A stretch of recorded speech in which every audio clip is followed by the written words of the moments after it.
Honestly, if I didn't know any better, I would think that Rock of Ages was a adaptation of the 2005 video game Guitar Hero.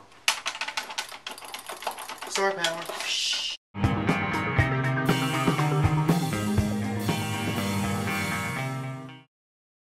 Rock of Ages. This movie is an adaptation of the Broadway play that is in New York City, and I have not seen the Broadway play, so excuse my ignorance.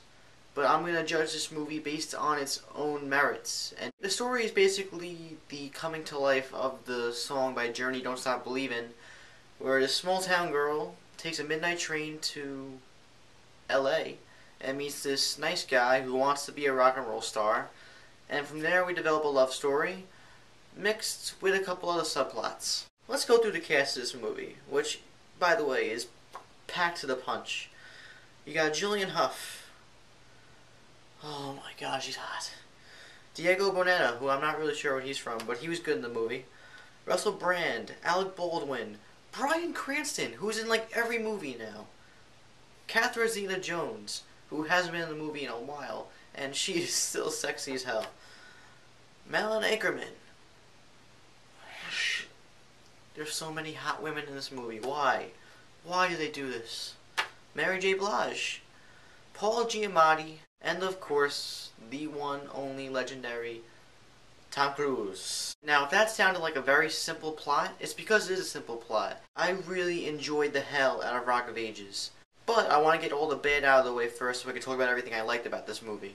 First of all, like I said before, the story is very basic, it's very predictable, and it's not what carries the movie again. Also, I don't know if it's just me becoming cynical, or did the characters break out into song randomly out of place way too many times? After like the 7th or 8th time, it just became repetitive. Like in all the great musicals of our time, I think the greatest musical ever made is Grease. All the songs are very memorable and they mean something, and when they come on, you can't wait for them. And there's the impact when everybody starts dancing along and singing to the choreography and everything.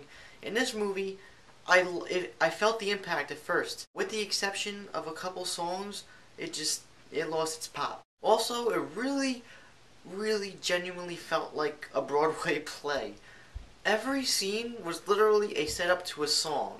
And I'm not saying that's a bad thing, but at least make your movie feel cinematic. This is an adaptation of a Broadway play. Don't literally make it a Broadway play. This is a problem with a lot of movies. The pacing was really off. This movie is about 2 hours long. A movie like this, especially that it's a musical, doesn't have to be over 2 hours long. It could be an hour and a half and be a very suitable, enjoyable movie. Now let's get into the good. The set design for this movie was incredible. When I was younger, I used to watch a lot of 80s movies, and I always wanted to live and grow up through childhood in the 80s. So much great music, so much great movies, so much great things came out of that decade. And I'm not knocking on the 90s, because I love the 90s. I'm a 90s kid, I'll always love the 90s. But something about the 80s just seems so pure that I wish I grew up in that decade. After seeing this movie, that love got reinvigorated. After getting out of the theater, I got into my car and turned on the radio, and it was a typical bullcrap that you hear on the radio nowadays, all the overplayed shit. Almost immediately, I took out my Van Halen CD, and I listened to Van Halen on the way home. I listened to Van Halen, which I would never normally do. The acting, for the most part, served the purpose for what this movie represented. The only one that I will mention is Tom Cruise as Stacy Jacks. Tom Cruise never disappoints. He literally embodied like the 1970s, 1980s rock star. Like the whole stereotype. It was just, and he has this little monkey buddy, this little monkey guy called Hey Man. Finally, what this movie utilizes and was basically made for was the music.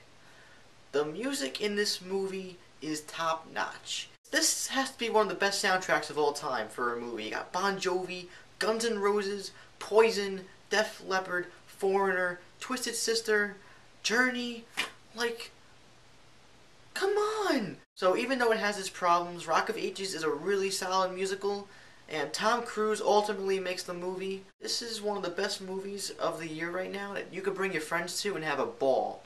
The movie definitely has problems, but I just really enjoyed the movie.